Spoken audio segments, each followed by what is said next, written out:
Hello students, आप सभी का स्वागत है एसआरजी ट्यूशन की एक नई वीडियो में। एंड आप में से बहुत बच्चे बोल रहे थे sir molecular basis of inheritance की वन शॉट वीडियो बना दीजिए। सो आज की वीडियो में हम मॉलिक्यूलर बेसिस ऑफ इनहेरिटेंस की वन शॉट वीडियो लेके आपके सामने हाजिर है। एंड ये जो चैप्टर है मॉलिक्यूलर बेसिस ऑफ इनहेरिटेंस काफ़ी इंपॉर्टेंट चैप्टर है, काफ़ी लेंथी चैप्टर है। तो ये जो वन शॉट वीडियो होने वाली है ये भी काफ़ी लेंथी होने वाली है, तो लास्ट तक अपनी एनर्जी को बनाए रखना एंड हमारे साथ बने रहना। एंड अगर आपको वीडियो अच्छी लगे तो लास्ट में ज़रूर इस वीडियो को लाइक देना, अपने दोस्तों के साथ शेयर करना ताकि उनको भी एडवांटेज मिले। एंड बीच बीच में मैं आपको कुछ ऐसे क्वेश्चंस भी बताऊंगा इसमें जो आपके लिए इंपॉर्टेंट है, चाहे आप नीट एग्जामिनेशन की प्रिपरेशन कर रहे हो या फिर आप बोर्ड एग्जामिनेशन की प्रिपरेशन कर रहे हो। तो टाइम वेस्ट ना करते हुए हम आज की वीडियो को स्टार्ट करते हैं। सो जैसे हमारे चैप्टर का नाम है मॉलिक्यूलर बेसिस ऑफ इनहेरिटेंस, तो हमें पता है कि जो भी हमारी इनहेरिटेंस होती है वो किसकी वजह से होती है, जीन की वजह से होती है। एंड ये जो जीन होता है क्रोमोसोम पे प्रेजेंट होता है।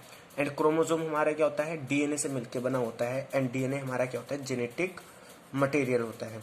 ठीक है, प्रीवियस चैप्टर जो आपने पढ़ा principle of inheritance and variation, देखिए वहाँ से थोड़ा रिलेट करेंगे तो आप उसको अच्छे से और समझ पाएंगे कि इनहेरिटेंस क्या होता है, किसी करेक्टर का ट्रांसफर होना। करेक्टर किसकी वजह से ट्रांसफर होता है, जीन की वजह से।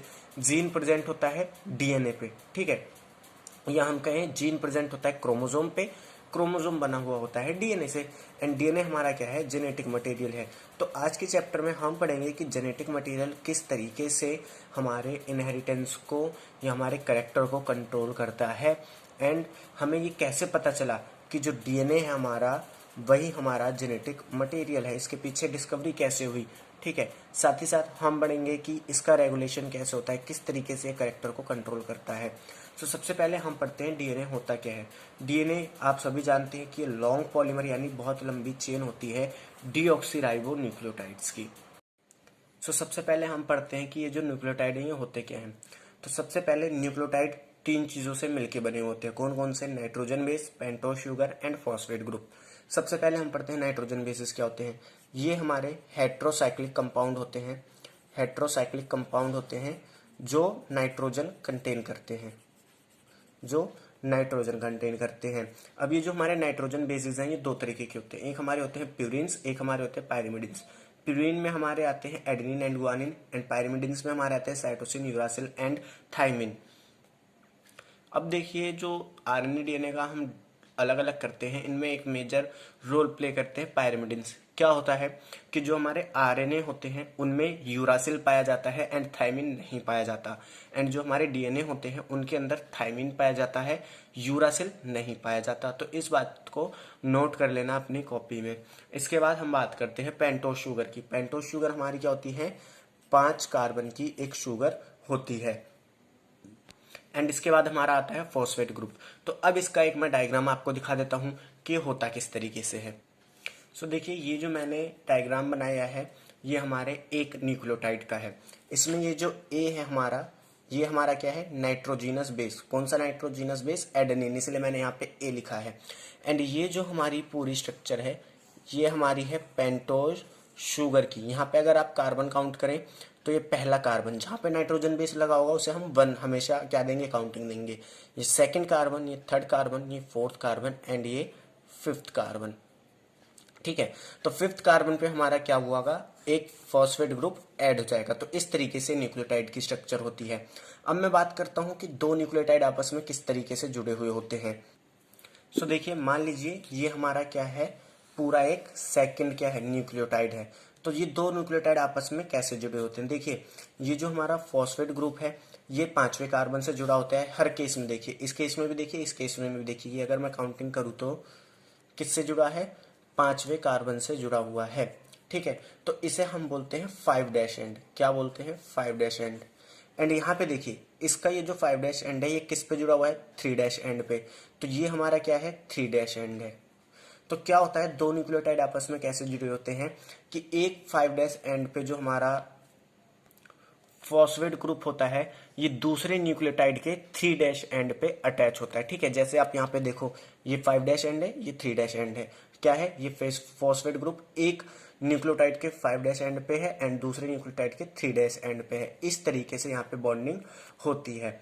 इसके बाद एक और बात मैं बता दूं, ये जो हमारा यहाँ पे बॉन्ड बनता है इन्हें हम बोलते हैं 3-5- फॉस्फोडाइएस्टर बॉन्ड, या फिर आप सिर्फ फॉस्फोडाइएस्टर बॉन्ड भी बोल सकते हैं, फॉस्फोडाइएस्टर बॉन्ड।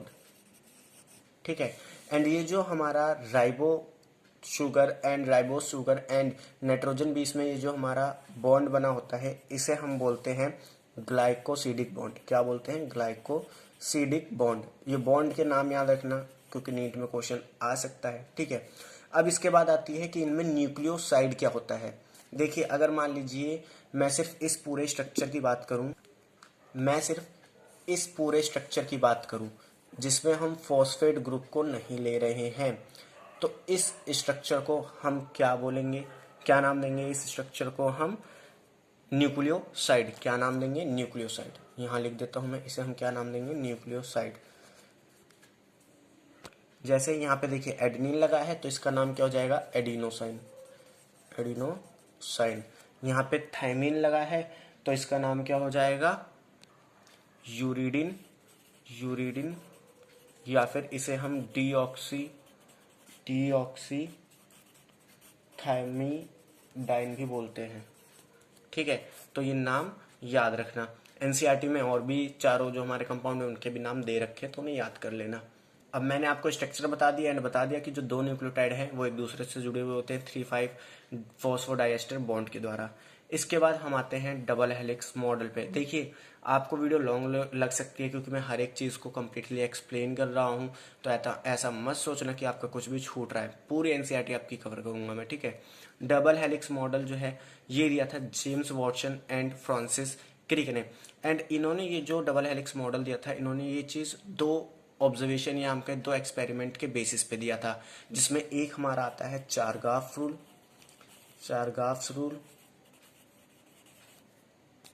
एंड एक हमारा एक्सपेरिमेंट था जो करा था Maurice Wilkin and R Franklin ने मिलके। इन्होंने क्या करा था? डीएनए का एक्सरे डिफ्रैक्शन करा था एंड वहां से इन्होंने बताया था कि जो हमारा डीएनए है वो डबल स्ट्रैंडेड होता है। ठीक है। तो उसके बेसिस पे इन्होंने अपना डबल हेलिक्स मॉडल दिया। डबल हेलिक्स मॉडल के साइलेंट फीचर आपको क्लास 11th में भी मिल जाएंगे, लेकिन हम यहाँ पे थोड़ा इसे रिवाइज कर लेते हैं।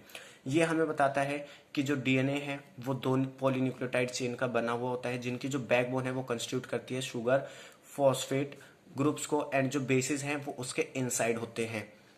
अगर देखो आपको मैं समझाना चाहूँ तो जैसे मैंने ये डायग्राम बनाया था उसी हिसाब से यहाँ पे एक और पॉलीन्यूक्लियोटाइड की चेंज होगी एंड यहाँ पे हमारा क्या होगा?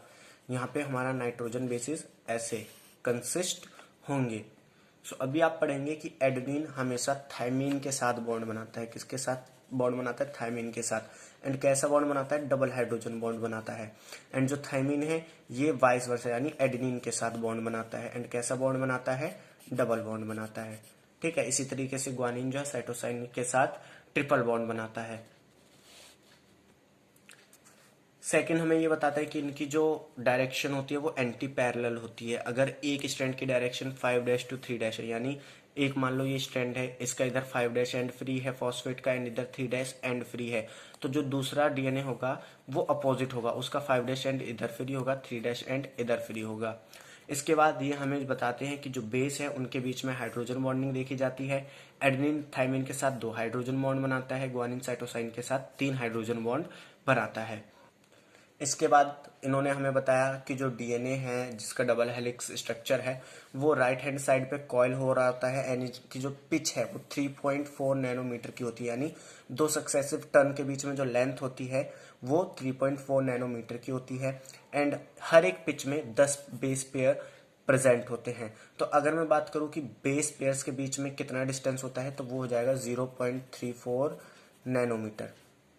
उसके बाद इन्होंने बताया कि जो प्लेन है एक बेस पेयर का वो दूसरे बेस पेयर के ऊपर होता है। जैसे अगर मैं आपको समझाना चाहूँ तो मान लीजिए ये हमारी एक क्या है? डीएनए की स्ट्रैंड है। इसके अंदर से जो हमारे न्यूक्लियोटाइड हैं वो इस तरीके से मौजूद हैं। छोटी पेंसिल ले लेता हूँ मैं। मान लीजिए इस तरीके से प्रेजेंट है, तो यहाँ पे ये बोलते हैं कि इसकी जो दूसरी स्ट्रैंड होगी वो इसके प्लेन के ऐसे ऊपर होगी। ठीक है, इस तरीके से होगी। आपको समझ आ गया होगा कि यहाँ पे क्या बोलना चाह रहा हूँ मैं। इस तरीके से एक दूसरे के ऊपर होंगी। नेक्स्ट हम पढ़ते हैं सेंट्रल डोग्मा। काफी इंपॉर्टेंट है, 1 मार्क्स में कई बार पूछा जाता है आपके बोर्ड एग्जामिनेशन में। ये जो सेंट्रल डोग्मा है ये दिया था फ्रांसिस क्रिक ने, ठीक है। ये हमें बताता है कि किसी भी ऑर्गेनिज्म में जो जेनेटिक इन्फॉर्मेशन है उसका फ्लो किस तरीके से होता है, यानी जो भी जानकारी दी गई है किसी भी करेक्टर को बताने के लिए वो किस तरीके से फ्लो करती है। तो यहाँ पे बताया गया डीएनए सबसे पहले आरएनए बनाता है एंड आरएनए आगे चल के प्रोटीन बनाता है, प्रोटीन से एंजाइम बनते हैं एंड वो अपना काम करते हैं। लेकिन ये जो हमारा सेंट्रल डोग्मा है इसे हम बोलते हैं unidirectional flow of central dogma, ठीक है। यूनिडायरेक्शनल होता है यानी एक ही डायरेक्शन में काम करता है। लेकिन कुछ आप ऑर्गेनिज्म देखते हैं, आपने रेट्रोवायरस देखेंगे चैप्टर 8 में कि वहां पे जो रेट्रोवायरस होता है उसके अंदर आरएनए प्रेजेंट होता है। वो क्या करता है, आरएनए से पहले डीएनए बनाता है और उसके बाद अपना काम करता है। तो ये इनकी एक ड्रॉबैक थी। तो सबसे पहले सेंट्रल डोग्मा बता देता हूँ क्या होता है। देखिए डीएनए सबसे पहले क्या करता है, अपनी खुद की एक कॉपी बनाता है एंड ये जो कॉपी बनाने का प्रोसेस होता है इसे हम बोलते हैं रेप्लिकेशन। उसके बाद डीएनए एमआरएनए यानी मैसेंजर आरएनए का फॉर्मेशन करता है by the process known as transcription. Transcription process के नाम से वो अपना एमआरएनए बनाता है।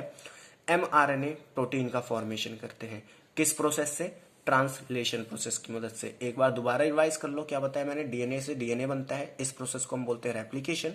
डीएनए से एमआरएनए बनता है, इसको हम बोलते हैं ट्रांसक्रिप्शन। एमआरएनए से प्रोटीन बनता है, इसे हम बोलते हैं ट्रांसलेशन। लेकिन इनकी लिमिटेशन क्या थी कि कुछ वायरसेस में जो इन्फॉर्मेशन है वो बैक फ्लो करती है, क्योंकि बैक फ्लो का मतलब क्या है, पीछे की साइड जाती है। जैसे रेट्रोवायरस में आरएनए प्रेजेंट होता है, वहां पे हम देखते हैं कि जो रेट्रोवायरस है वो पहले किसी भी जब ऑर्गेनिज्म में जाता है इन्फेक्शन करने तो वो एमआरएनए से डीएनए बनाता है, ठीक है। एंड उसके बाद डीएनए से वापस एमआरएनए बनता है एंड उससे प्रोटीन बनता है। तो यहाँ पे इन्होंने इस चीज को नहीं बताया था, तो ये इनकी एक लिमिटेशन हो जाती है। सो ये जो एमआरएनए से डीएनए बनता है इसे हम नाम क्या देते हैं, अगर आपको पता है तो कमेंट करके बताना, क्योंकि नीट एग्जामिनेशन में पूछा जा चुका है। सो इसे हम नाम देते हैं reverse transcription. Reverse transcription transcription या फिर इसका जो नाम दिया जाता है वो होता है टेमिनिज्म, ठीक है। इसके साइंटिस्ट जिन्होंने इसे डिस्कवर करा था उनके बेसिस पे ये नाम दिया गया है टेमिनिज्म। इसके बाद हम पढ़ते हैं पैकेजिंग ऑफ डीएनए हेलिक्स, यानी जो हमारा डीएनए होता है वो किस तरीके से एक सेल में ऑर्गेनाइज होता है। तो सबसे पहले हम बात करते हैं प्रोकैरियोट्स की। प्रोकैरियोट्स में देखिए चाहे प्रोकैरियोट्स हो चाहे यूकैरियोट्स हो, डीएनए हमारा नेगेटिव चार्ज होता है, ठीक है। तो प्रोकैरियोट्स में क्या होता है, जो डीएनए जो नेगेटिवली चार्ज होता है वो एक प्रोटीन के साथ जो पॉजिटिव चार्ज होता है उसके साथ अटैच होके एक जगह में पड़ा हुआ होता है एंड उस जगह को हम नाम देते हैं न्यूक्लियोइड। क्या नाम देते हैं, न्यूक्लियोइड। एंड ये जो प्रोटीन होता है इसे हम नाम देते हैं एनएपी। क्या नाम देते हैं, एनएपी शॉर्ट फॉर्म है ये, ठीक है। इसका फुल फॉर्म होता है न्यूक्लियोइड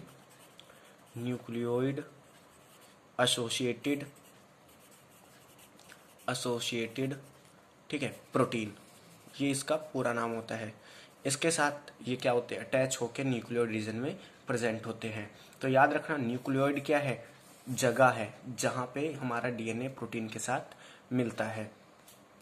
अब हम आते हैं यूकैरियोट्स पे। देखिए जैसे प्रोकैरियोट्स में प्रोटीन पाया जाता है positively charge nucleoid associated protein, उसी तरीके से यूकैरियोट्स में भी एक पॉजिटिवली चार्ज प्रोटीन पाया जाता है जिसका नाम होता है हिस्टोन। क्या नाम होता है, हिस्टोन।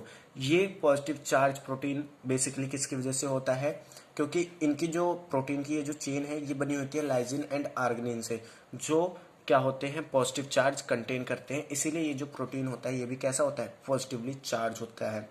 अब देखिए हिस्टोन की हमारी कई सारी यूनिट्स होती हैं। अगर मैं नाम लिखना चाहूँ तो एक हमारा होता है H1, एक हमारा होता है H2A, एक हमारा होता है H2B, एक हमारा होता है H3 एंड एक हमारा होता है H4। ये चार हमारे क्या होते हैं, ये 5 हमारी यूनिट होती हैं। कितनी यूनिट होती हैं, 5 यूनिट होती हैं हिस्टोन की। इनमें से 4 H2A, H2B, H3 and H4, इन चारों के दो दो मॉलिक्यूल आपस में मिलके एक स्ट्रक्चर बनाते हैं जिसे हम बोलते हैं हिस्टोन ऑक्टामर। क्या बोलते हैं, हिस्टोन ऑक्टामर। ऑक्टामर यानी 8। तो 4 के दो दो मॉलिक्यूल आएंगे तो 8 मॉलिक्यूल की एक स्ट्रक्चर बनेगी जिसे हम बोलते हैं क्या है, हिस्टोन ऑक्टामर। तो हिस्टोन ऑक्टामर कौन सी यूनिट एब्सेंट होती है हिस्टोन की, H1। ये याद रखना। इसके बाद जो नेगेटिवली चार्ज डीएनए हमारा होता है, जब वो प्रोटीन के पास आता है, प्रोटीन क्या है, पॉजिटिवली चार्ज है, इन दोनों के बीच में अट्रैक्शन होती है। एंड ये जो हमारा नेगेटिवली चार्ज डीएनए है, ये हिस्टोन ऑक्टामर के ऊपर रैप हो जाता है, यानी उससे चिपक जाता है एंड एक स्ट्रक्चर बनाता है जिसे हम बोलते हैं न्यूक्लियोसोम। क्या बोलते हैं? न्यूक्लियोसोम। तो याद रखना, न्यूक्लियोसोम क्या है? स्ट्रक्चर है। न्यूक्लियोइड क्या है? हमारा रीजन है जहां पे डीएनए पड़ा हुआ होता है प्रोटीन के साथ प्रोकैरियोट्स में। अब यहाँ पे हमारा एक मैं बता देता हूँ लिंकर डीएनए क्या होता है। लिंकर डीएनए देखिए, ये जो हमारा एक न्यूक्लियोसोम बना, ये दूसरे न्यूक्लियोसोम के साथ अटैच होता है एक छोटे से डीएनए के पीस के साथ, जिसे हम बोलते हैं लिंकर डीएनए। अब कई सारे न्यूक्लियोसोम एक दूसरे न्यूक्लियोसोम के साथ अटैच होकर लिंकर डीएनए की मदद से एक स्ट्रक्चर बनाते हैं जिसे हम बोलते हैं क्रोमेटिन, जो थ्रेड लाइक होती है। ठीक है, कैसी होती है? थ्रेड लाइक होती है। जब हम इन्हें इलेक्ट्रॉनिक माइक्रोस्कोप से देखते हैं तो ये हमें बीड ऑन स्ट्रिंग यानी स्ट्रिंग पे बीड्स जैसे दिखते हैं कि किसी धागे पे कोई क्या है, छिट्टे पड़े हुए हैं। ठीक है, अब ये जो हमारे क्रोमेटिन होते हैं ये दो पार्ट्स में डिवाइड होते हैं, यूक्रोमेटिन एंड हेट्रोक्रोमेटिन। यूक्रोमेटिन की कुछ कैरेक्टरिस्टिक देख लो, लूजली पैक्ड होते हैं, स्टेन इनका लाइट यानी लाइट कलर के होते हैं, एंड ट्रांसक्रिप्शनली एक्टिव होते हैं। क्योंकि क्रोमेटिन क्या है, लूजली पैक्ड है, तो जब इनका क्या होगा, ट्रांसक्रिप्शन होगा, तो ये एक दूसरे से इजिली अनवाइंड कर जाएंगे। वहीं बात करूं हेट्रोक्रोमेटिन की, डेंसली पैक्ड होते हैं, डार्क कलर के होते हैं, एंड ट्रांसक्रिप्शनली इनएक्टिव होते हैं। यानी जब आरएनए बनाना होगा तो ये डेंसली पैक्ड है, तो ये खुलने में बहुत ज़्यादा टाइम लेंगे। तो अगर मैं बात करूं कि ट्रांसक्रिप्शन पहले किस में होगा या जल्दी किस में होगा, तो यूक्रोमेटिन में क्या ट्रांसक्रिप्शन हमारा कैसा होगा, फास्ट होगा, एंड हेट्रोक्रोमेटिन में हमारा ट्रांसक्रिप्शन कैसा होगा, स्लो होगा। सो यहाँ पे हमारा डीएनए का स्ट्रक्चर पूरा खत्म होता है एंड ये भी खत्म होता है कि डीएनए किस तरीके से अरेंज होता है। अब हम पढ़ते हैं सर्च फॉर जेनेटिक मटेरियल, यानी हमें कैसे पता चला कि जो हमारा डीएनए है वही जेनेटिक मटेरियल है। इसके लिए कुछ एक्सपेरिमेंट्स एनसीईआरटी में दिए गए हैं, उन एक्सपेरिमेंट को हम पढ़ते हैं। सबसे पहला हमारा आता है ट्रांसफॉर्मिंग प्रिंसिपल का एक्सपेरिमेंट। ये जो एक्सपेरिमेंट है ये करा था फ्रेडरिक ग्रिफिथ ने। किसने करा था? फ्रेडरिक ग्रिफिथ ने। एंड इन्होंने जो बैक्टीरिया यूज करा था वो था स्ट्रेप्टोकोकस निमोनिया, एंड जो इन्होंने एनिमल यूज करा था वो था हमारा माइस। ठीक है, स्ट्रेप्टोकोकस निमोनिया में हमारी दो स्ट्रेन पाई जाती है। कौन कौन सी? S strain and R strain. S strain जो होती हैं अपने सरफेस पे पॉलीसेक्राइड की एक कोट प्रोड्यूस करते हैं जो कैसी होती है, शाइनी होती है, इसलिए हम इन्हें एस स्ट्रेन बोलते हैं। अगर मैं ही बात करूं आर स्ट्रेन की, तो इनकी कॉलोनी पे जो हमारी पॉलीसेक्राइड की लेयर प्रोड्यूस होती है वो रफ होती है, इसलिए इन्हें हम आर स्ट्रेन बोलते हैं। एस स्ट्रेन हमारी वायलेंट होती है यानी खतरनाक होती है, एंड आर स्ट्रेन हमारी नॉन वायलेंट होती है यानी ये नुकसान नहीं पहुंचाती है। एंड एक चीज और, स्ट्रेप्टोकोकस निमोनिया जो है वो ह्यूमंस में निमोनिया कॉज करता है या ऑर्गेनिजम्स में निमोनिया नाम की डिजीज को कॉज करता है, जिसे आप चैप्टर 8 में पढ़ेंगे। सो देखिए, फ्रेडरिक ग्रिफिथ ने सबसे पहले क्या करा कि एस स्ट्रेन जो हमारे क्या थे, बैक्टीरिया थे, उन्हें इंट्रोड्यूस करवाया माइस में। तो यहाँ पे उन्होंने देखा कि जो माइस हैं वो मर गए। उसके बाद इन्होंने क्या करा, इन्होंने अलग माइस में आर स्ट्रेन जो हमारे बैक्टीरिया थे उन्हें इंट्रोड्यूस करवाया। वहां पे उन्होंने देखा कि जो माइस हैं वो जिंदा हैं। अब उन्होंने क्या करा, एस स्ट्रेन बैक्टीरिया को हीट करा, क्या करा, गरम करा, एंड उनकी उससे क्या हो गई, डेथ हो गई। तो अब इन बैक्टीरिया को हम क्या बोलते हैं, heat killed S strain bacteria. ठीक है, इन्होंने जब इस हीट किल्ड एस स्ट्रेन को इंट्रोड्यूस करा माइस में, तो हमने क्या देखा, माइस जिंदा है। क्योंकि देखो एस स्ट्रेन हमारी क्या वायलेंट है, लेकिन जब वो मर चुके हैं तो वो वायलेंट ही नहीं होंगे। ठीक है, तो यहां से हमने क्या देखा, माइस जिंदा है। इसके बाद इन्होंने क्या करा कि जिस एस स्ट्रेन में हीट किल्ड बैक्टीरिया जिस प्लेट पे रखे हुए थे, उसी प्लेट पे इन्होंने आर स्ट्रेन को क्या करवाया, ग्रो करवाया। ठीक है, एंड उस पूरे सेट को इंट्रोड्यूस करा अलग माइसिस में, किन में, अलग माइसिस में। ठीक है, तो वहां पे हमने देखा कि जो माइस हैं वो मर गए, क्या हो गए, उनकी डेथ हो गई। तो यहां से अगर आप समझ पाओ, अगर आप एनसीईआरटी ना पढ़ के खुद दिमाग लगाओ, आखिर ऐसा हुआ क्या कि इस कंडीशन में माइस डाई कर गए। क्योंकि आर स्ट्रेन तो हमारी क्या है, नॉन वायलेंट है। ठीक है, नॉन वायलेंट है, खुद सोचिए इस बात को, आर स्ट्रेन हमारी नॉन वायलेंट है, वो किसी को नहीं मार सकती। हमने ऊपर भी देखा कि जब हमने आर स्ट्रेन को इंट्रोड्यूस करा तो माइस नहीं मरा। एस स्ट्रेन हमारा क्या है, मर चुका है, तो वो भी हमारा एक तरीके से क्या है, नॉन वायलेंट है। माइस यहाँ पे भी नहीं मर सकता था, जैसे आप यहाँ देख सकते हो कि जब हमने हीट किल्ड असिस्टेंट को इंट्रोड्यूस करवाया तो माइस यहाँ पे भी लिव है। तो आखिर ऐसा क्या हुआ कि जब हम इन दोनों को हमने ग्रो कराया इकट्ठे, या आर स्ट्रेन को हमने ग्रो करवाया असिस्टेंट के साथ जो मर चुके थे उनके साथ, तो माइस मर गया। आखिर ऐसा हुआ क्या इनके बीच में? तो इन्होंने बताया, सो फ्रेडरिक ग्रिफिथ ने बताया, क्या बताया उन्होंने, ये कंक्लूजन निकाला कि हो सकता है जब मैंने आर स्ट्रेन को हीट किल्ड एस स्ट्रेन के साथ ग्रो करवाया तो हो सकता है कि एस स्ट्रेन में से कोई चीज़ आर स्ट्रेन में ट्रांसफ़र कर गई हो एंड उसने आर स्ट्रेन को वायलेंट बना दिया हो। एंड वो चीज़ जो एस स्ट्रेन से आर स्ट्रेन में ट्रांसफ़र हुई उसे उन्होंने नाम दिया ट्रांसफॉर्मिंग प्रिंसिपल। इन्होंने क्या बताया, transforming principle transferred from heat killed S strain enable R strain to become virulent. तो यहाँ पे अगर मैं बात करूँ ट्रांसफॉर्मिंग प्रिंसिपल क्या है, तो ट्रांसफॉर्मिंग प्रिंसिपल हमारा जेनेटिक मटेरियल है। क्या है? जेनेटिक मटेरियल है जो ट्रांसफर हुआ एस स्ट्रेन से आर स्ट्रेन में, एंड इसी ने क्या करा, आर स्ट्रेन को वायलेंट बना दिया, यानी खतरनाक बना दिया, एंड इसकी वजह से माइस की मौत हो गई। सो आई होप ये एक्सपेरिमेंट आपको अच्छे से समझ में आया, क्योंकि काफ़ी इंपॉर्टेंट है। 2 से 3 मार्क्स में बोर्ड एग्जामिनेशन में पूछा जाता है, नीट में भी यहाँ से कई बार क्वेश्चन आता है। सो अब बढ़ते हैं आगे नेक्स्ट एक्सपेरिमेंट पे। अब देखिए नेक्स्ट एक्सपेरिमेंट हमारा आता है biochemical nature of transforming principle. देखिए ग्रिफिथ ने ये तो बता दिया कि कोई ट्रांसफॉर्मिंग प्रिंसिपल है जो क्या हुआ, एस स्ट्रेन से आर स्ट्रेन में ट्रांसफर हुआ, लेकिन वो ट्रांसफॉर्मिंग प्रिंसिपल क्या था, डीएनए था, आरएनए था, प्रोटीन था, क्या था, ये उन्होंने नहीं बताया। तो इसके बायोकेमिकल नेचर की खोज हुई। तो ये जो खोज थी ये करी ऑसवाल्ड और Avery, Colin MacLeod and Maclyn McCarty ने मिलके। इन्होंने क्या करा, जो भी इन्होंने बैक्टीरिया लिए थे उनमें से बायोकेमिकल को प्योरीफाइड करा। किस तरीके से प्योरीफाइड करा, इन्होंने एंजाइम्स लिए। कैसे एंजाइम लिए? आरएनए डाइजेस्टिंग एंजाइम लिया। आरएनए डाइजेस्टिंग यानी जो आरएनए को डाइजेस्ट कर लेता है, जिसे हम बोलते हैं आरएनएज। क्या बोलते हैं? आरएनएज। इसे हम राइबो न्यूक्लियेज भी बोलते हैं, ये याद रखना, ठीक है। एंड प्रोटीन के लिए इन्होंने लिया प्रोटीएज, डीएनए के लिए लिया इन्होंने DNAs. They discover that protein digesting enzyme protease and RNase did not affect transformation। इन्होंने देखा कि जब हम आर स्ट्रेन में क्या करा रहे हैं, प्रोटीज का यूज करके प्रोटीन का डाइजेशन करा रहे हैं, तो भी ट्रांसफॉर्मेशन पे कोई इफेक्ट नहीं पड़ रहा। एंड जब हम आरएनएस का यूज करके आरएनए का डाइजेशन करा रहे हैं तो भी ट्रांसफॉर्मेशन पे कोई इफेक्ट नहीं पड़ रहा। लेकिन जब मैं डाइजेशन करा रहा हूँ डीएनए का, किसकी मदद से, डीएनएज एंजाइम की मदद से, तो जो ट्रांसफॉर्मेशन है वो इनहिबिट हो जा रही है, यानी रुक जा रही है। तो यहाँ से इन्होंने कंक्लूजन क्या निकाला कि जो हमारा ट्रांसफॉर्मिंग प्रिंसिपल है वो क्या है, डीएनए है जो ट्रांसफॉर्मेशन कॉज कर रहा है। सो आई होप ये भी आपको समझ में आ गया होगा प्रोसेस, ठीक है। अब हम बढ़ते हैं अपने नेक्स्ट एंड मेजर एक्सपेरिमेंट में। सो नेक्स्ट हमारा एक्सपेरिमेंट आता है जेनेटिक मटेरियल इस डीएनए के। डीएनए ही हमारा जेनेटिक मटेरियल है। ये जो एक्सपेरिमेंट करा था Alfred harsh and Maratha chase ने। इन्होंने कुछ वायरसेस यूज करे थे जिनका नाम होता है बैक्टीरियोफेज।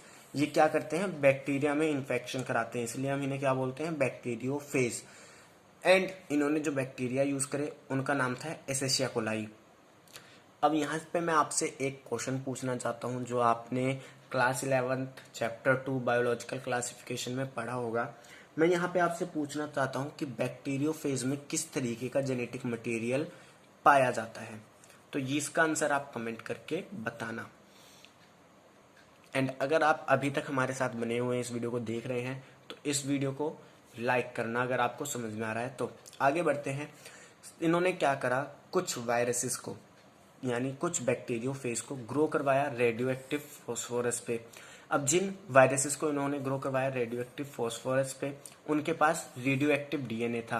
रेडियो एक्टिव डीएनए क्यों था, क्योंकि आपने पढ़ा कि डीएनए के स्ट्रक्चर में फॉस्फेट ग्रुप प्रेजेंट होता है, ठीक है, इसलिए मैंने आपको डीएनए की स्ट्रक्चर बताई थी। लेकिन जो प्रोटीन है वो रेडियो एक्टिव नहीं था। क्या नहीं था, प्रोटीन रेडियो एक्टिव। क्यों? क्योंकि प्रोटीन में फॉस्फोरस नहीं पाया जाता, प्रोटीन में पाया जाता है सल्फर। इसके बाद इन्होंने क्या करा, कुछ वायरस को ग्रो करवाया रेडियो एक्टिव सल्फर पे। तो अब देखिए जिन वायरस को इन्होंने रेडियो एक्टिव सल्फर पे ग्रो करवाया है उनके पास प्रोटीन कैसा होगा, रेडियो एक्टिव होगा। क्यों? क्योंकि सल्फर क्या है, प्रोटीन का कंस्टिट्यूएंट है, लेकिन उनके पास रेडियो एक्टिव डीएनए नहीं होगा। क्यों नहीं होगा?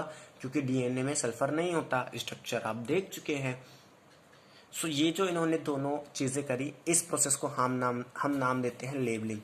क्या बोलते हैं हम? लेबलिंग। अब इन्होंने क्या करा? लेबलिंग हो गई। अब इन्होंने करवाया इन्फेक्शन। इन्फेक्शन में इन्होंने क्या करा? 2 प्लेट में हमारे एसेशिया कोलाई लिए, ई कोलाई लिए, ठीक है, ई कोलाई लिए। एनसीईआरटी में भी गिवन है, अब वहाँ वो वाला डायग्राम समझ नहीं पा रहे होंगे, इसलिए मैं यहाँ पे बता दे रहा हूँ। तो इन्होंने एक प्लेट में किससे इन्फेक्शन करवाया? रेडियो एक्टिव डीएनए वाले बैक्टीरियोफेज से, एंड एक प्लेट में इन्फेक्शन कराया रेडियो एक्टिव प्रोटीन वाले बैक्टीरियोफेज से, ठीक है। तो ये जो हमारा स्टेप है, इसको हमने क्या नाम दिया? इन्फेक्शियस। सो इन्फेक्शन। इसके बाद हमारा आया ब्लेंडिंग स्टेप। ब्लेंडिंग स्टेप में क्या होता है? जो भी हमारी वायरल कोट होती है, क्योंकि आप देखो बैक्टीरियोफेज की स्ट्रक्चर पढ़ोगे ना, तो क्लास 11th में दी गई है, वो इस तरीके से होती है, ठीक है। तो ये जो होता है, ये अटैच होता है किसी भी सेल से, एंड उसमें इन्फेक्शन कॉज करता है, एंड इसे हम बोलते हैं वायरल कोट। तो इस वायरल कोट को बैक्टीरिया, मान लीजिए ये अगर एक एसेशिया कोलाई बैक्टीरिया है, तो इनके बीच में ये जो कॉन्टैक्ट है, ये जो कॉन्टैक्ट होता है वायरस के इन्फेक्शियस कोट में एंड बैक्टीरिया के बीच में, इनको तोड़ा जाता है ब्लेंडिंग स्टेप में, ताकि ये दोनों एक दूसरे से अलग हो जाएं। उसके बाद आता है सेंट्रीफ्यूगेशन। सेंट्रीफ्यूगेशन में क्या होता है? वायरस पार्टिकल पूरी तरीके से सेपरेट हो जाते हैं, किससे?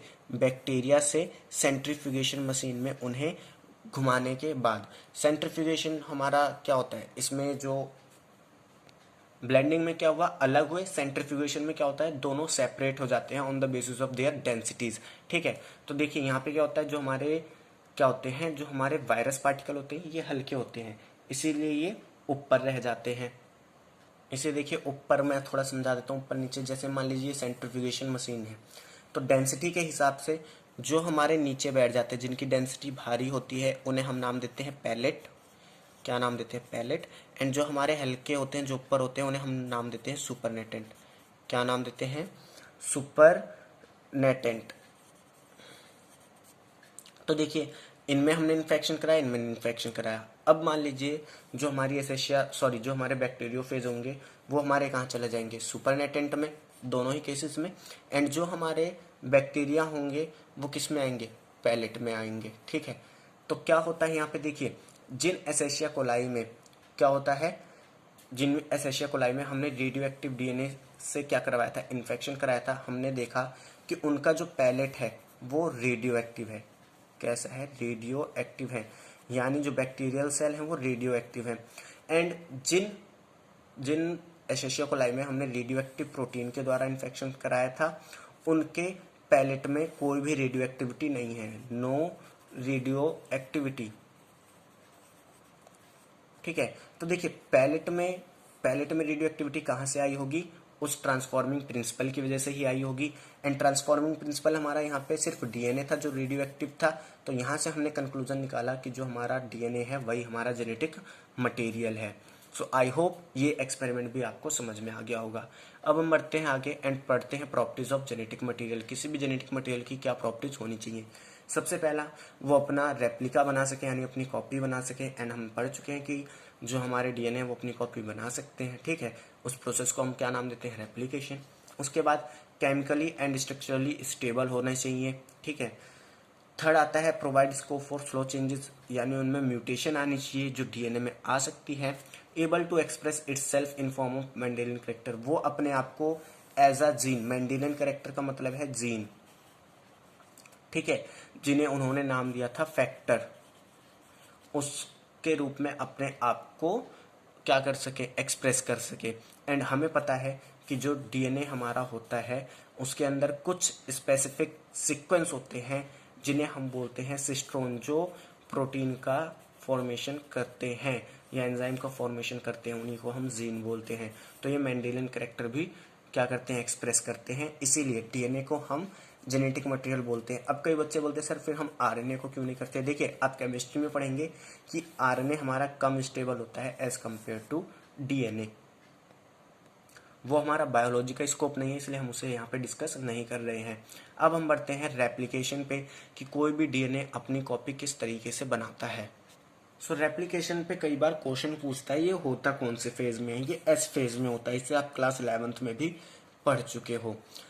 इसके बाद हमारा एक एक्सपेरिमेंट आता है जो होता है semi conservative nature of DNA, यानी हम यहाँ पे देखते हैं कि जैसे मान लीजिए ये डीएनए की कोई स्ट्रैंड है, ठीक है, तो यहाँ पे अब हमारी जो डॉटर स्ट्रैंड बनेंगी, 2 डॉटर स्ट्रैंड बनेंगी, उसमें एक स्ट्रैंड जो होगी वो पेरेंट डीएनए की होगी एंड दूसरी स्ट्रैंड हमारी किसकी होगी, डॉटर की होगी। इसी चीज को हम बोलते हैं सेमी कंजर्वेटिव नेचर, यानी आधा नेचर कंजर्व रहता है एंड आधा नया होता है।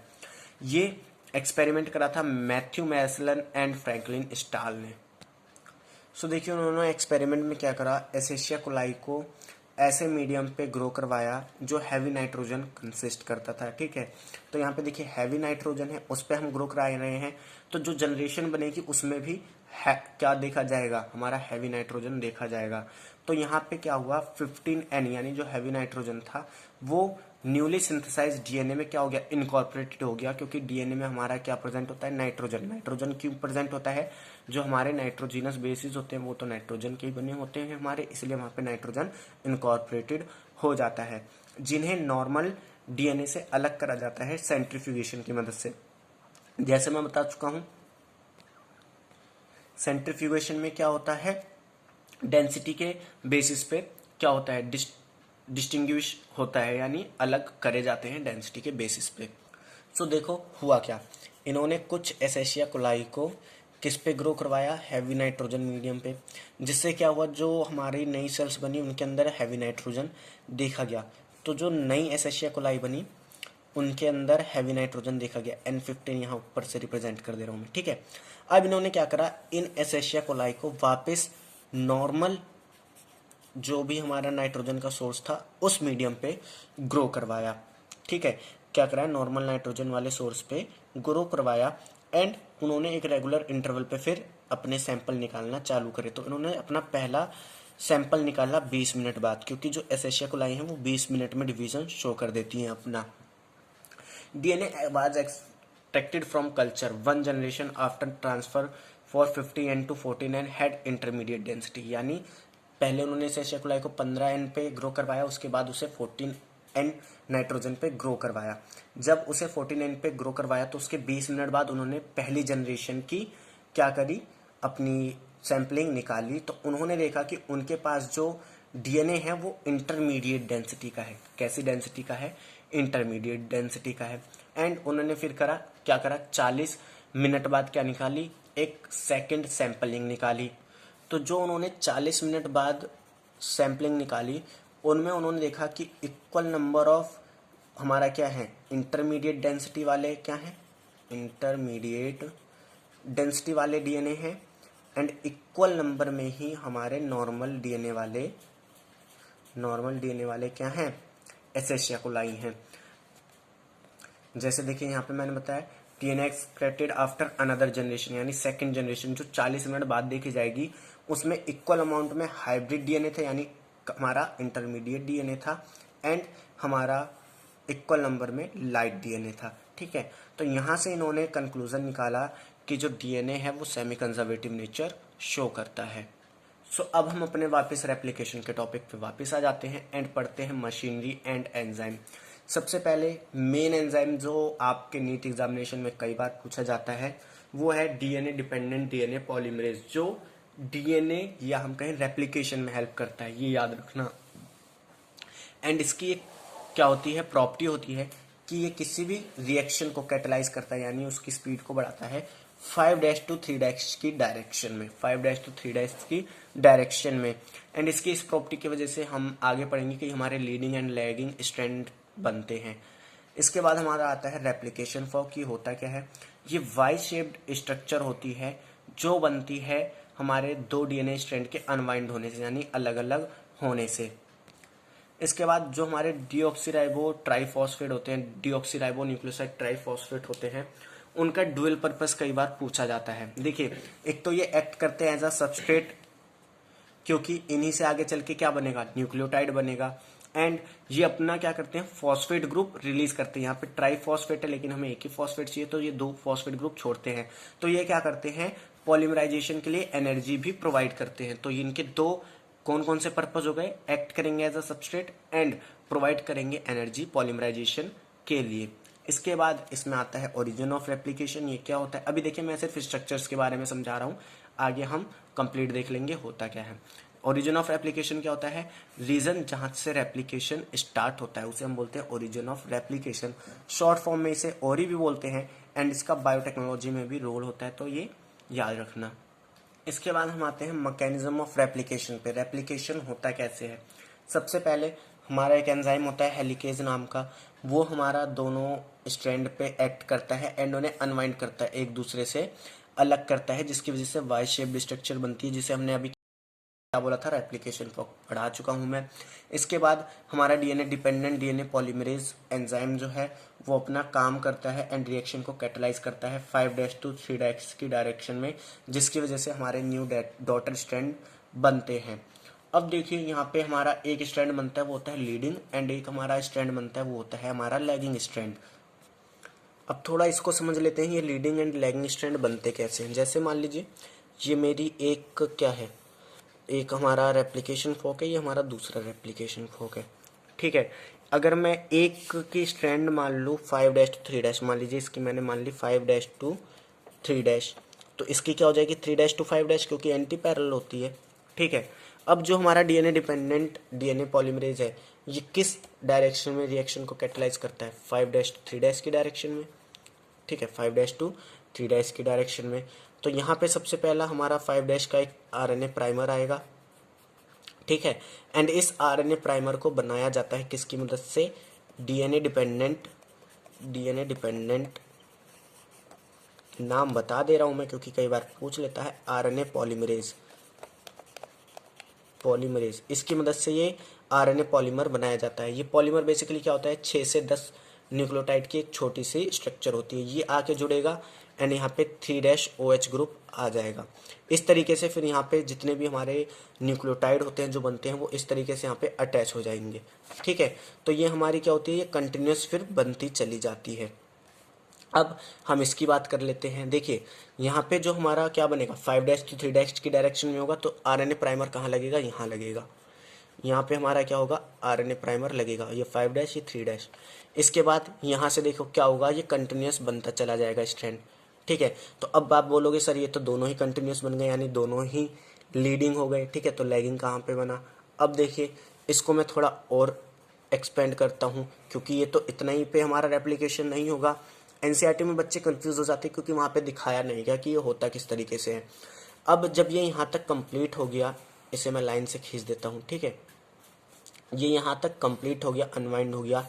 तो अब ये इसका ये जो पीछे का हिस्सा है ये भी तो अनवाइंड होना चालू होगा, ठीक है। तो अब ये अनवाइंड होगा, ठीक है, इसे बेसिकली ये वाला यहाँ पे बनना चाहिए क्योंकि अनवाइंड हो रहे हैं ये। तो अब ये यहाँ पे अनवाइंड होगा, ठीक है। तो अभी देखिए यहाँ पे क्या है, आरएनए प्राइमर है, जैसे यहाँ पे है 5' लेकिन अगर मैं इस स्ट्रैंड की पोलैरिटी देखूँ तो ये क्या है 3' तो इसकी पोलैरिटी क्या थी, देखिए 3', इसकी थी 5' to 3', ठीक है, एंड इसकी क्या थी 5'।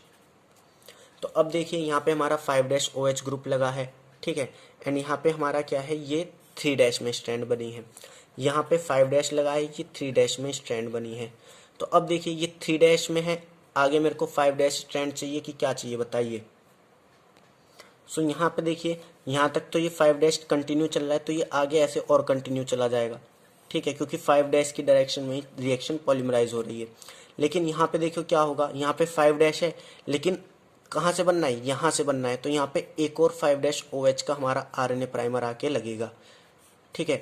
उसके बाद ये फिर से यहाँ पे यहाँ बनेगा, ठीक है। तो यहाँ पे देखो क्या हो रहा है, बीच बीच में आरएनए प्राइमर आके अटैच हो रहे हैं।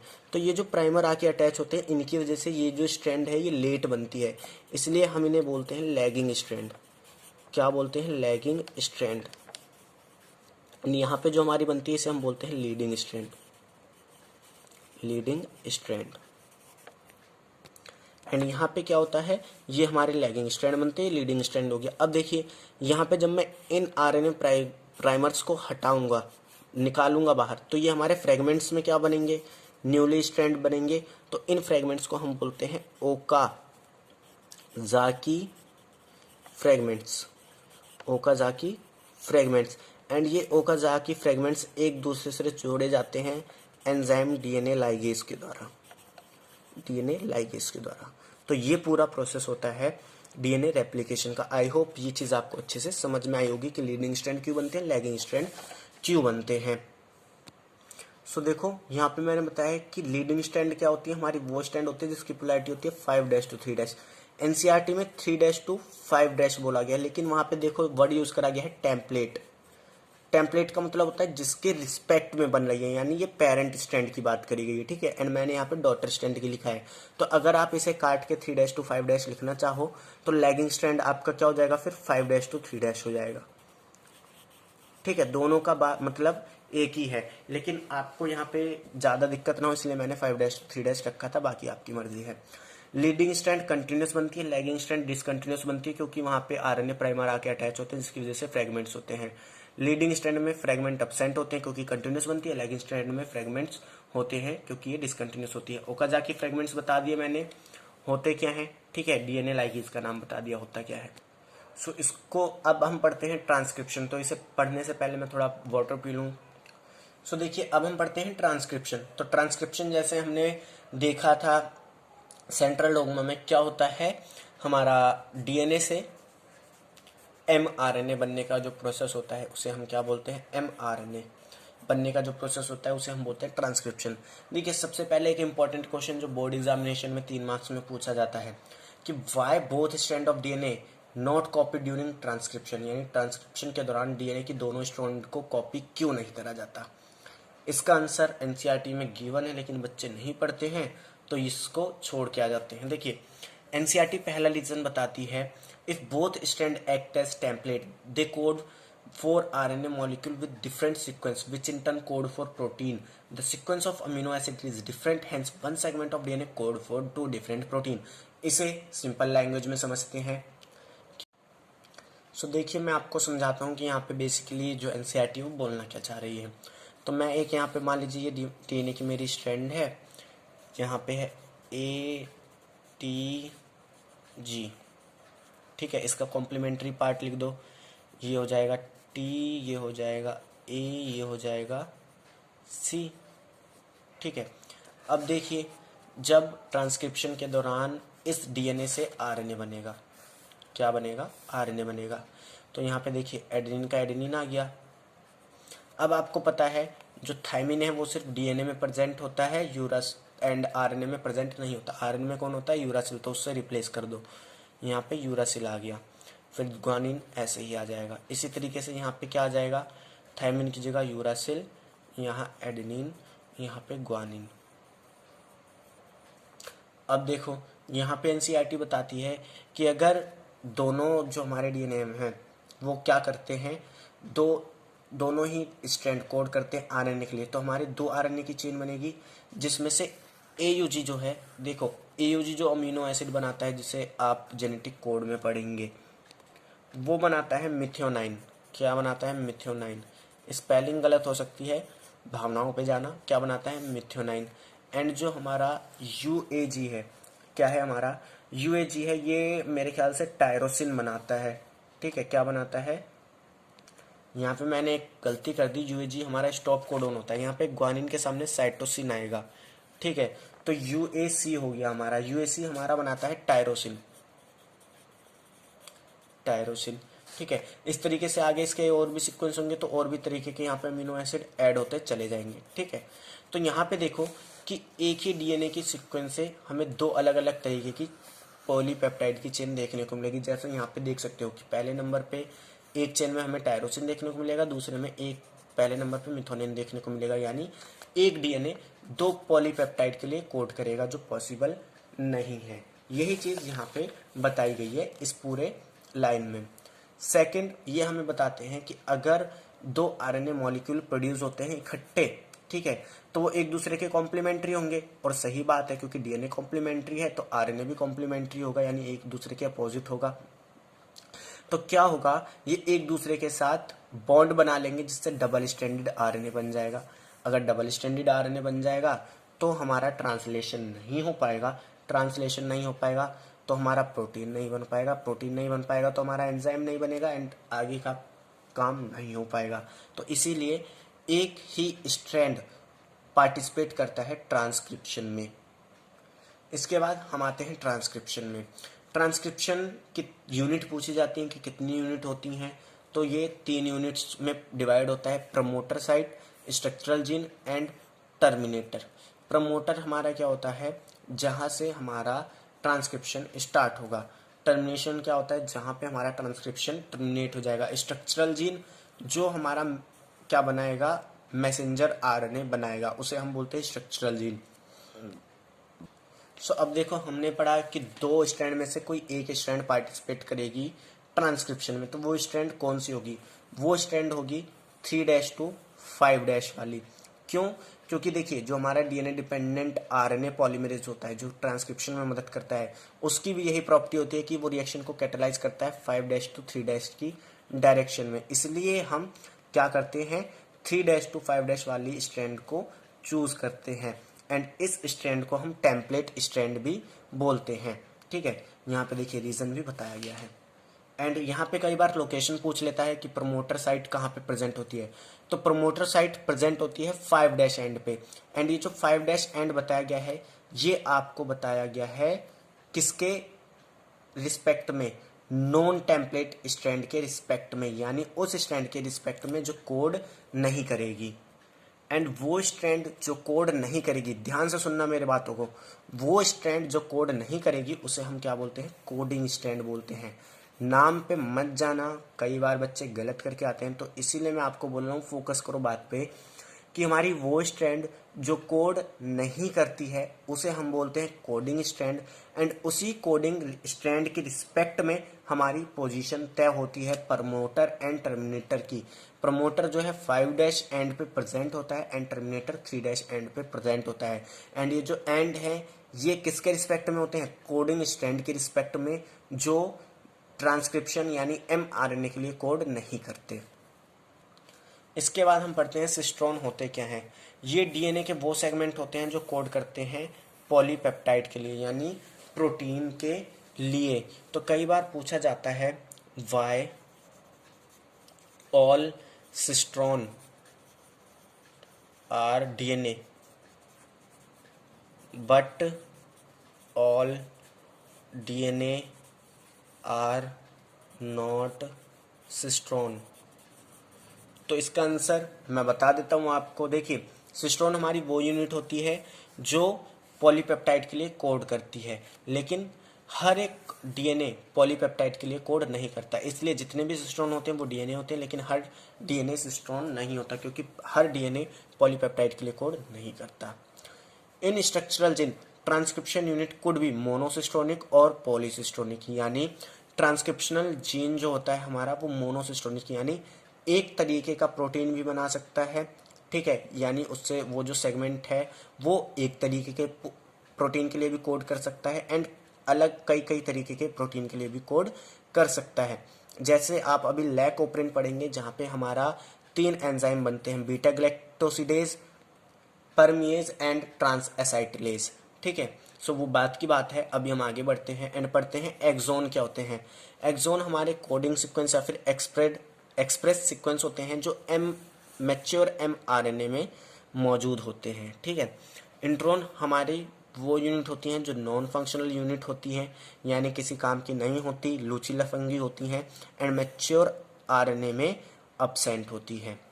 इसके बाद हम पढ़ते हैं टाइप्स ऑफ आरएनए, आरएनए के प्रकार। तो ये 3 तरीके के होते हैं, टीआरएनए, एमआरएनए, आरआरएनए। इनका सबका अलग अलग काम होता है। टीआरएनए का काम क्या होता है, अमीनो एसिड को कोडिंग स्ट्रैंड के पास में लाना एंड उन्हें रीड करना, यानी जो भी हमारा mRNA बनता है उसके कोडिंग स्ट्रैंड को रीड करके उसके स्पेसिफिक अमीनो एसिड को लाना। mRNA का काम क्या होता है, ये टेम्पलेट प्रोवाइड करता है, जैसे मैंने बताया mRNA को ही रीड करेगा, तो ये क्या करता है, इन्फॉर्मेशन को कलेक्ट करके रखता है एंड इन्फॉर्मेशन प्रोवाइड करता है कि आपको कौन सा प्रोटीन लाना है, सॉरी कौन सा अमीनो एसिड लाना है ताकि ये प्रोटीन बने। उसके बाद हमारा आता है आरएनए। ये क्या करता है, कैटालाइटिक रोल प्ले करता है ट्रांसलेशन के दौरान, यानी जब प्रोटीन का सिंथेसाइज होता है तो हमारा राइबोन्यूक्लियस आरएनए बहुत काम का होता है। इसके बाद यहाँ पे मैंने बता दिया है आपको कि जो डीएनए डिपेंडेंट आरएनए पॉलीमरेज होता है ये कैटालाइज करता है हर तरीके के आरएनए के प्रोडक्शन को बैक्टीरियाज में, यानी बैक्टीरिया में जितने भी आरएनए बनते हैं वो सारे कौन से एंजाइम से बनते हैं, डीएनए डिपेंडेंट आरएनए पॉलीमरेज। लेकिन ह्यूमन में ये काम अलग अलग पॉलीमरेज को दिया जाता है, यानी यूकैरियोट्स में ये जो 3 तरीके के आरएनए हैं, आपको दिख नहीं रहा होगा, ये जो 3 तरीके के आरएनए हैं ये हर एक अलग तरीके के पॉलीमरेज के द्वारा बनाए जाते हैं न्यूक्लियस के अंदर। सो देखिए आरएनए पॉलीमरेज 1 जो है हमारा, ये आरएनए का फॉर्मेशन करता है। आरएनए पॉलीमरेज 2 हमारा एचएनआरएनए का फॉर्मेशन करता है। एचएनआरएनए हमारा क्या होता है, मैच्योर नहीं होता, इमैच्योर होता है, क्योंकि ये इंट्रोन एक्सोन दोनों कंसिस्ट करता है, ठीक है। एंड आरएनए पॉलीमरेज 3 हमारा टीआरएनए एंड बाकी जो अदर आरएनए हैं जैसे 5SR आरएनए, एसएनआरएनए, इनको बनाता है। सो देखिए अब हम पढ़ते हैं प्रोसेस ऑफ ट्रांसक्रिप्शन। ट्रांसक्रिप्शन होता कैसे है, यूकैरियोट्स प्रोकैरियोट्स में सेम होता है। सबसे पहले इनिशिएशन आता है। इनिशिएशन में क्या होता है, आरएनए पॉलीमरेज बाइंड कर जाता है प्रमोटर रीजन के, यानी जहां से ट्रांसक्रिप्शन स्टार्ट होना है वहां पे अटैच होकर आरएनए को स्टार्ट करता है। अब देखिए आरएनए पॉलीमरेज के पास ऐसी कोई स्पेसिफिक प्रॉपर्टी नहीं होती कि वो प्रमोटर साइट को क्या करे, पहचान ले। तो उसके लिए क्या होता है, वहां पे एक फैक्टर होता है जिसे हम बोलते हैं सिग्मा फैक्टर, जो आरएनए पॉलीमरेज को प्रोमोटर साइट पे बाइंड करके उसे पहचानने में मदद करती है, ठीक है। आरएनए पॉलीमरेज है sigma factor which recognize promoter site. उसके बाद एलोंगेशन का प्रोसेस होता है, यानी जो आरएनए पॉलीमरेज है वो Mg2+ की प्रेजेंस में, एनर्जी की प्रेजेंस में जो हमारे क्या है न्यूक्लियोटाइड है उन्हें जोड़ता आगे चला जाता है एंड एलोंगेशन का प्रोसेस होता है, यानी चेन बढ़ती चली जाती है। थर्ड प्रोसेस हमारा होता है टर्मिनेशन का, यानी जब वो टर्मिनेटर पार्ट पे पहुंचती है तो जो हमारा आरएनए पॉलीमरेज है उससे एक रो नाम का फैक्टर होता है, वो आके बाइंड कर जाता है, जो उन्हें बताता है कि यहाँ पे तुम्हारा काम खत्म हो चुका है, ये टर्मिनेटर फैक्टर आ चुका है, यहाँ पे तुम आरएनए का सिंथेसाइज रोक दो, जिसकी वजह से यहाँ पे हमारा एक आरएनए बनता है एंड वो हट जाता है, यानी टर्मिनेट हो जाता है। अब देखिए यहाँ पे हमने देखा कि आरएनए पॉलीमरेज 2 यूकैरियोट्स में जो हमारा आरएनए बनाता है उसे हम बोलते हैं एचएनआरएनए, जो क्या होता है, इमैच्योर होता है। तो एचएनआरएनए से हमारा बनता है एमआरएनए। क्या बनता है, एमआरएनए। एंड ये जो प्रोसेस होता है एचएनआरएनए से एमआरएनए बनाने का, इसे हम बोलते हैं पोस्ट ट्रांसक्रिप्शन प्रोसेस। तो इसमें क्या होता है, कैपिंग होती है, यानी न्यूक्लियोटाइड आके अटैच होते हैं एचएनआरएनए के 5' एंड पे। उसके बाद टेलिंग हमारा प्रोसेस होता है जिसमें हमारे एडेनोलाइट रेसिड्यू आके अटैच होते हैं 3' एंड पे। एंड हमारा होता है स्प्लाइसिंग। स्प्लाइसिंग में क्या होता है, जो भी हमारे इंट्रॉन होते हैं, जो नॉन फंक्शनल यूनिट होती है, उन्हें खींच के बाहर का रास्ता दिखा दिया जाता है एसएनआरएनपीज की मदद से। एंड जो एक्सोन हमारे बचते हैं उन्हें एक दूसरे से जोड़ दिया जाता है एंजाइम लाइगेज की मदद से। एंड इस तरीके से हमारा एमआरएनए बनता है, जो आगे पार्टिसिपेट करेगा किसमें, हमारा प्रोटीन के सिंथेसिस में, यानी ट्रांसलेशन में। सो प्रोटीन सिंथेसिस को पढ़ने से पहले हम जेनेटिक कोड के बारे में पढ़ लेते हैं, ये होता क्या है। जेनेटिक कोड में कई सारे साइंटिस्टों ने अपना कंट्रीब्यूशन दिया, जैसे जॉर्ज गमाउ। इन्होंने बताया कि जो कोड हैं वो 3 न्यूक्लियोटाइड के सम से बनने चाहिए, या 3 न्यूक्लियोटाइड के मिलने से हमारा एक जेनेटिक कोड बनता है, एक जेनेटिक कोड बनता है। ये किसने बताया, जॉर्ज गमाउ ने। उसके बाद आए हरगोविंद खुराना। इन्होंने क्या करा, लैब में आरएनए का मॉलिक्यूल बनाया कॉम्बिनेशन ऑफ बेसिस का यूज करके। उसके बाद आए मार्शल नीरबर्ग। इन्होंने क्या करा, सेल फ्री सिस्टम में प्रोटीन का सिंथेसाइज करा। सेल फ्री सिस्टम का यहाँ पे मतलब है लैब में उन्होंने प्रोटीन का सिंथेसाइज करा। तो इन तीनों का कंट्रीब्यूशन याद रखना। उसके बाद कुछ साइलेंट फीचर पढ़ते हैं जेनेटिक कोड के। तो ये हमें बताता है कोडोन जो है ट्रिपलेट नेचर का होता है, यानी 3 कोडोन या 3 नाइट्रोजन बेसिस मिलके एक जेनेटिक कोड बनाते हैं, जिसमें से 61 कोडोन हमारे कोड करते हैं अमीनो एसिड के लिए, ठीक है। एंड 3 जो हमारे कोडोन होते हैं वो as a stop codon function करते हैं, यानी वहां से जब ये 3 कोडोन आएंगे तो जो ट्रांसलेशन है वो रुक जाएगा, यानी प्रोटीन का सिंथेसिस रुक जाएगा। इनकी कुछ प्रॉपर्टीज होती हैं, जैसे ये अनएम्बिजियस होते हैं, यानी एक कोडोन सिर्फ एक तरीके के अमीनो एसिड के लिए कोड करेगा। एग्जाम्पल के लिए मैंने आपको बताया था कि अगर मान लीजिए मेरे पास क्या है AUG है, तो वो सिर्फ मिथ्योनाइन के लिए कोड करेगा, ठीक है। इनकी एक और प्रॉपर्टी इसी के साथ बता देता हूँ, ये यूनिवर्सल होते हैं। यूनिवर्सल मतलब जैसे मैंने अभी बताया कि AUG कोड करता है मेथनाइन के लिए, तो फिर ये जो AUG है चाहे जिस ऑर्गेनिज्म में प्रेजेंट हो, चाहे छोटे से बैक्टीरिया में या फिर यूकैरियोट्स में या फिर मल्टी सेलुलर किसी भी ऑर्गेनिज्म में, ये AUG सिर्फ मेथनाइन के लिए ही कोड करेगा, इसलिए हम इन्हें यूनिवर्सल कोड भी बोलते हैं। From bacterium to human 1 codon code for 1 amino acid. जैसे मैंने बताया AUG मिथ्योनाइन के लिए कोड करेगा, चाहे वो बैक्टीरिया में हो, चाहे ह्यूमंस में हो, चाहे कुत्ते में हो, चाहे बिल्ली में हो, ठीक है, चाहे बंदर में हो, जिसमें भी हो।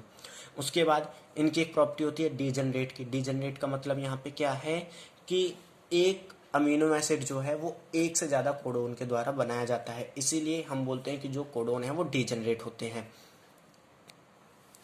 Read in continuous fashion,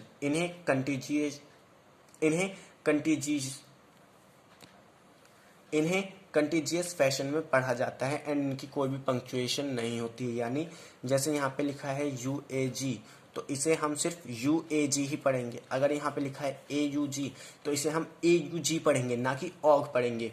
org वो बच्चे पढ़ेंगे जो पबजी खेलते हैं, वैसे पबजी बैन हो चुकी है इस टाइम पे एंड बहुत से खुश भी हैं कि आ जाएगी, लेकिन कब आएगी पता नहीं। उसके बाद यूनिवर्सल वाली प्रॉपर्टी बता चुका हूँ। AUG का डबल फंक्शन पूछा जाता है बहुत बार। तो देखिए AUG के 2 फंक्शन क्या है, कोड करते हैं मिथनाइन के लिए एंड ये इनिशिएटर कोडोन होती है, यानी सबसे पहले ये जहां भी आएगी वहां से प्रोटीन का बनना चालू होगा। तो AUG हमारा क्या है, इनिशिएटर कोडोन है। अब देखिए मैंने यहाँ पे इनिशिएटर कोडोन तो बता दिया, स्टॉप कोडोन भी बता देता हूँ कि तीनों स्टॉप कोडोन होते कौन कौन से, क्योंकि पेपर में क्या पूछ ले पता नहीं। इसमें हमारा एक आता है UAA, ठीक है, एक हमारा आता है UAG एंड एक हमारा आता है UGA।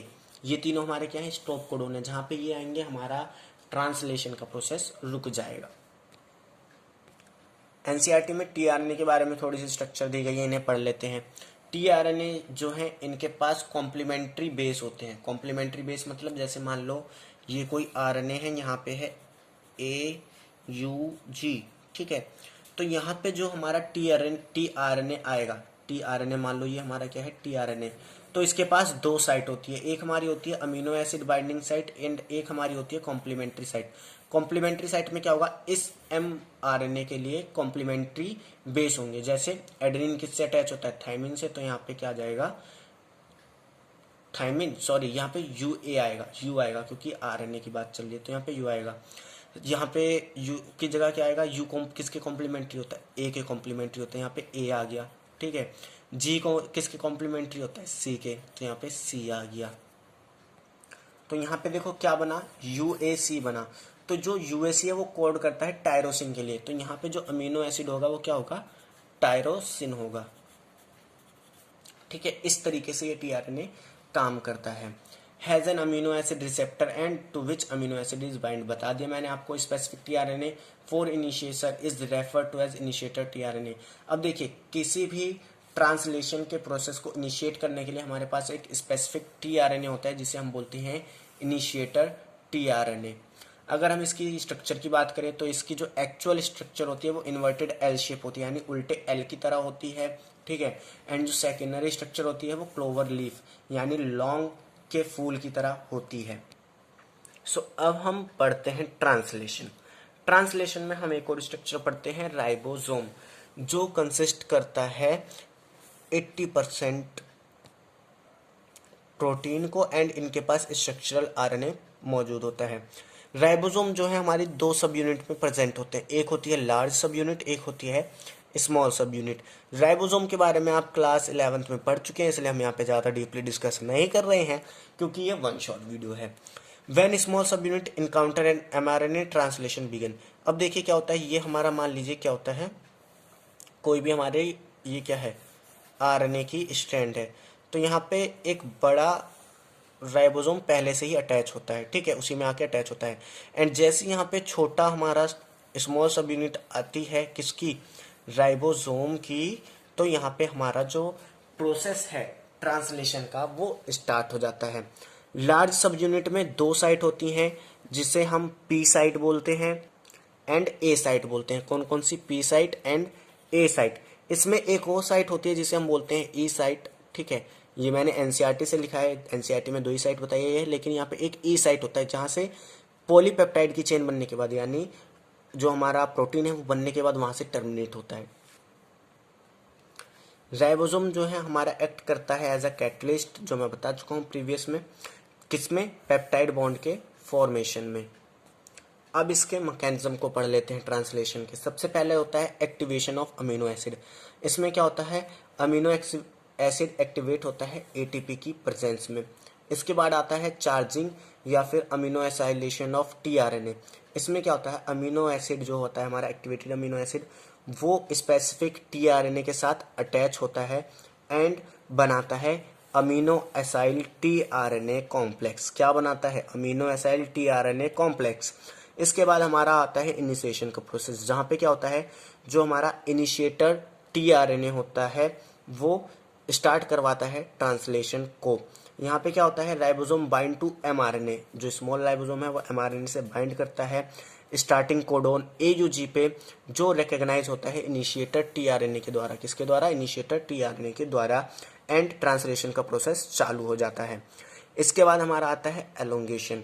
Complexes compares of amino acid link to tRNA sequentially bind to appropriate codon in mRNA by forming complementary base pair with tRNA anticodon. अब जैसे मैंने आपको बताया था कि यहाँ पे कोई साइट है AUG, ठीक है, इसका अपोजिट क्या हो जाएगा हमारा UAC।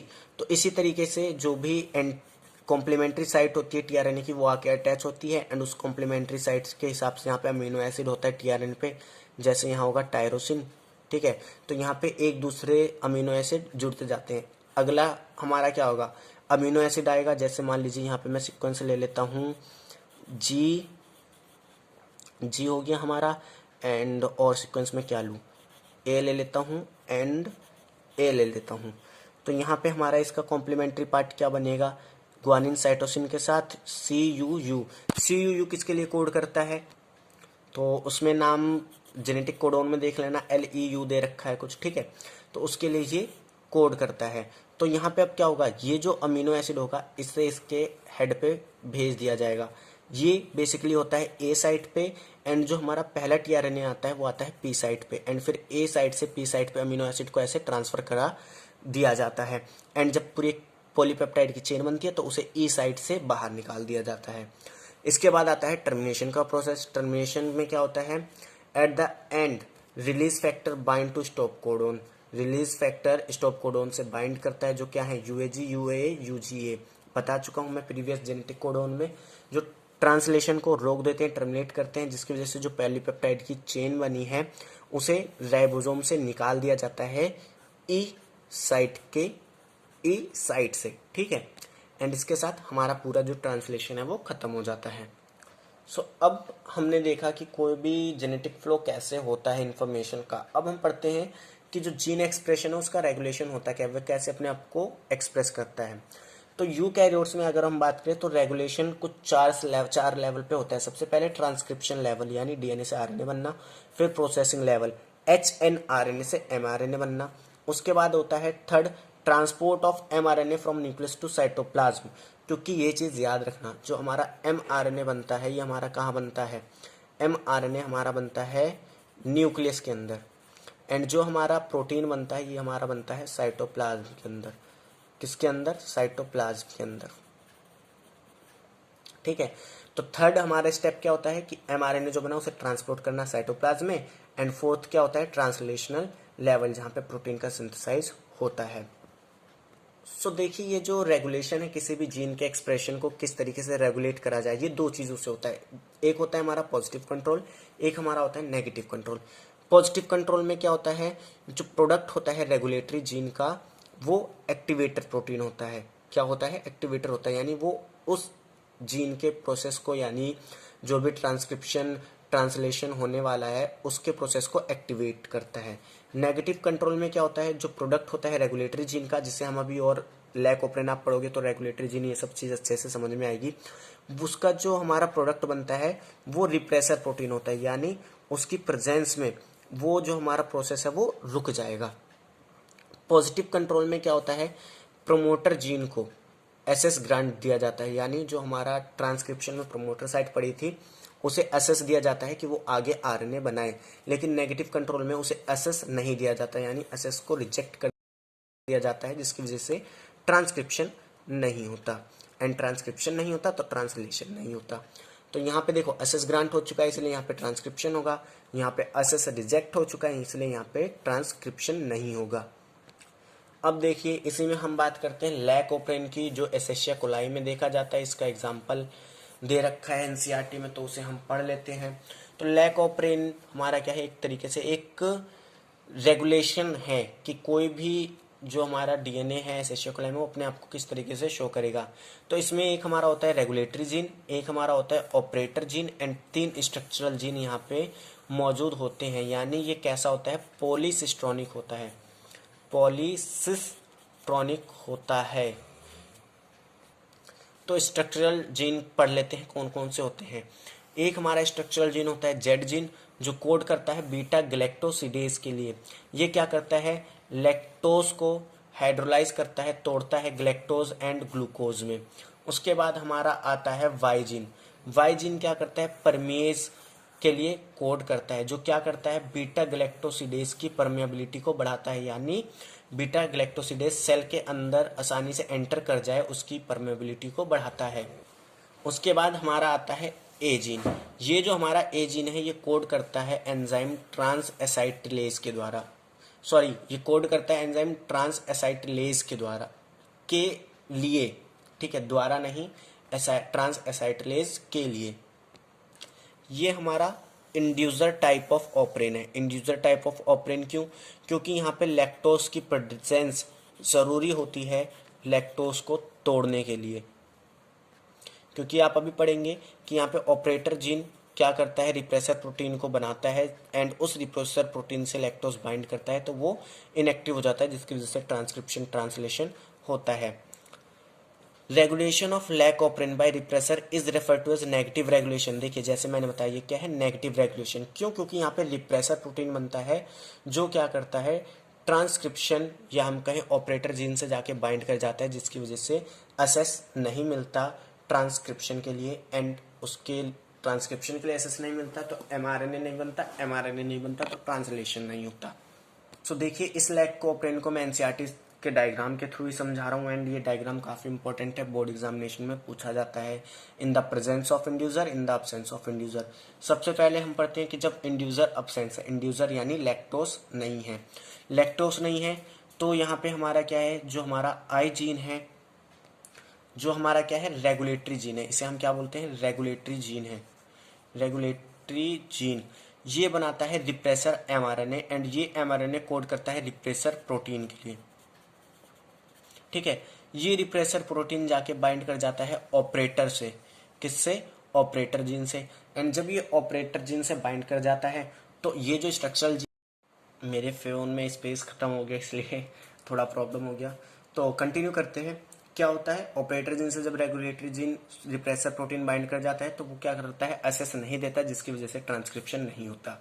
अब अगर हम बात करें इंड्यूसर प्रेजेंस है, तो अगर इंड्यूसर प्रेजेंस है तो जो हमारा एमआरएनए बनता है, रिप्रेसर एमआरएनए बनता है, एंड वो रिप्रेसर प्रोटीन बनाता है। इस रिप्रेसर प्रोटीन से हमारा लैक्टोज जो हमारा इंड्यूसर है वो आके बाइंड कर जाता है, एंड ये रिप्रेसर प्रोटीन इनएक्टिव हो जाता है। इनएक्टिव हो जाता है तो ये ऑपरेटर प्रोटीन पे बाइंड नहीं कर पाता, सॉरी ऑपरेटर जीन पे बाइंड नहीं कर पाता, जिसकी वजह से यहाँ पे एसएस मिल जाता है, एंड एसएस मिलने की वजह से ट्रांसक्रिप्शन होता है, एंड हमारा लैक एमआरएनए बनता है। एंड ये एमआरएनए 3 एंजाइम बनाता है, कौन कौन से, बीटा ग्लैक्टोसिडेज, परमिएज एंड ट्रांसएसाइटिलेज, एंड ये मिलके क्या करते हैं, लैक्टोज को तोड़ते हैं ग्लूकोज में, ठीक है, एंड उसकी मूवमेंट करवाते हैं सेल के अंदर, एंड जो भी मतलब जिसका जो भी काम है वो अपना काम करता है। सो मेरे फ़ोन में स्पेस ख़त्म हो चुका है। सो आज की वीडियो में इतना ही। अगर आपकी वीडियो अच्छी लगी हो अपने दोस्तों के साथ शेयर करना, लाइक करना, एंड